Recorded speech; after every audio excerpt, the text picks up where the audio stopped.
The 49ers have a massive decision to make this offseason, one that could shape their offense for years. With time running out, will they lock in one of their most important players, or take a huge risk?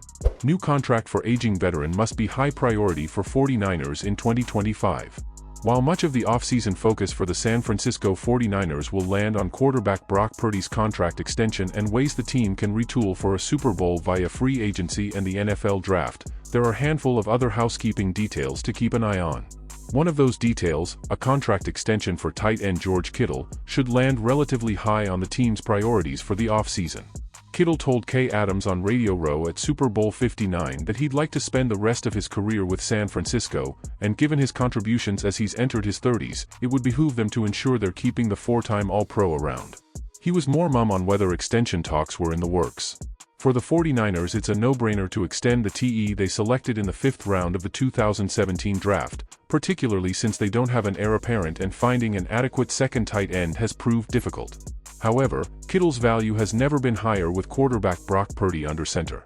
It looked in 2021 like there may be a dip in production coming for Kittle as he entered his 30s. He put up a very strong 910 yards and 6 touchdowns that year, but followed it up in 2022 with 765 yards and 11 TDs. Purdy's reliance on Kittle in the red zone made it seem as though the TE would have a revised role where his yardage dipped, but his TDs might stay inflated. However, in the last 2 years Purdy has helped Kittle return to form as a reliable playmaker between the 20s as well. In 36 games with Purdy since Purdy took over late in the 2022 season, Kittle has 159 catches for 2,332 receiving yards and 20 touchdowns. He has 1,000 receiving yards in each of the last 2 years. His 15.7 yards per reception in 2023 were a career high, and his 14.2 yards per reception in 2024 were the third best mark of his career. Kittle's value as a blocker is still one of the highest at his position in the NFL, and he's been rejuvenated as a go-to pass-catching threat in the 49ers offense. He's entering the final year of his deal in 2024, and his value is as high as ever. Replacing Kittle isn't going to be easy.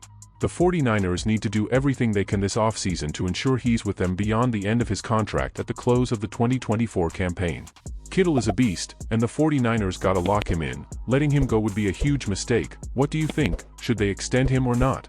Drop your thoughts in the comments, and don't forget to like the video.